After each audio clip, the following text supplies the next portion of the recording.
قد أفلح المؤمنون الذين هم في صلاتهم خاشعون.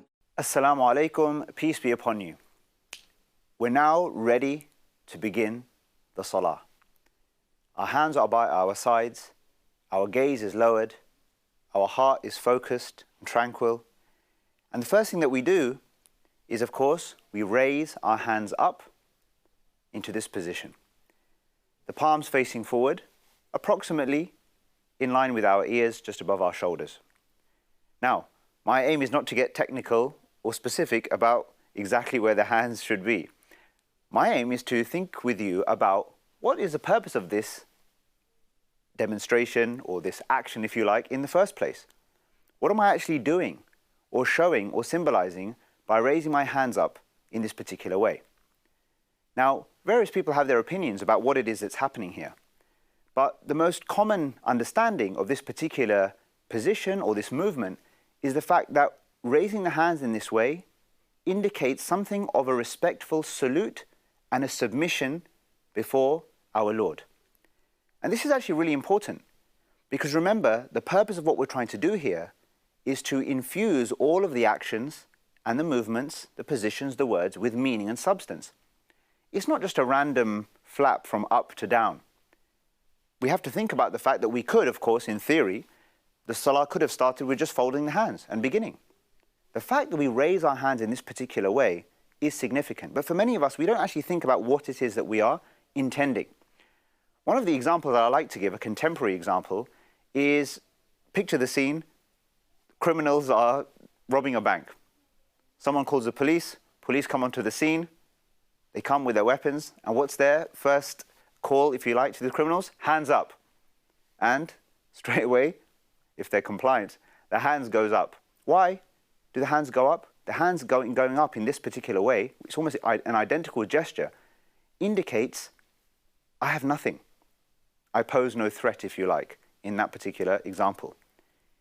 In the context of the salah, and when we're doing this in front of our Lord, we are indicating in many ways a similar thing. I have nothing. Respect is to you. And that we are saluting, if you like, to the grandeur and to the majesty of the one before whom we are standing. So I invite you, next time you raise your hands for the takbir, to say Allahu Akbar, to really think about this particular motion, just going from the hands to the sides, raising up here before folding. And in order to internalize and to feel some of what we've just spoken about, you can't just go straight up and bounce back down. You have to just give it a moment. Allow yourself to hold your hands in this position for a little while. Feel the emotion. Feel the submission that this raising indicates before then folding your hands in respectful submission and in a respectful gesture, ready to begin. And that's the next part, the actual folding of the hands itself. What does that mean, or what does it indicate? There is a narration, its authenticity is disputed, but it's a narration that indicates that folding of the hands is min akhlaqin nubuwah, that it's from the good character or the manners of prophets or prophethood. It is as if to say that when any prophet stood before his Lord to worship his Lord, that he would stand with his hands folded as a gesture of respect. And of course, practically speaking, it prevents us from fidgeting, and it means that we are focused. There's almost some element of it also that feels as if we are, because we're so overtaken by the moment, that we are holding ourselves together, given the magnitude of the occasion. So both of these actions, raising the hands and then folding the hands, have their significance, and again, just feel what they actually indicate, what they mean to you. Of course, accompanying that raising and folding is the takbiratul ihram. This isn't just a takbir, declaring God's greatness, saying Allahu Akbar, but takbiratul ihram, which basically means the opening sacred proclamation of God's greatness. Ihram, as we know from going for Umrah or Hajj, is to make sacred.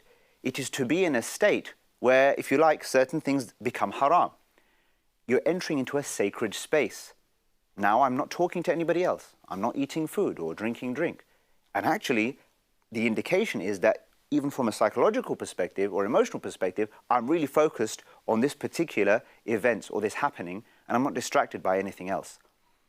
It's a little bit like, if we go back to an analogy that we've just referred to in previous parts of this series, the analogy of the peasant or the farmer who's coming off the land to meet with the king.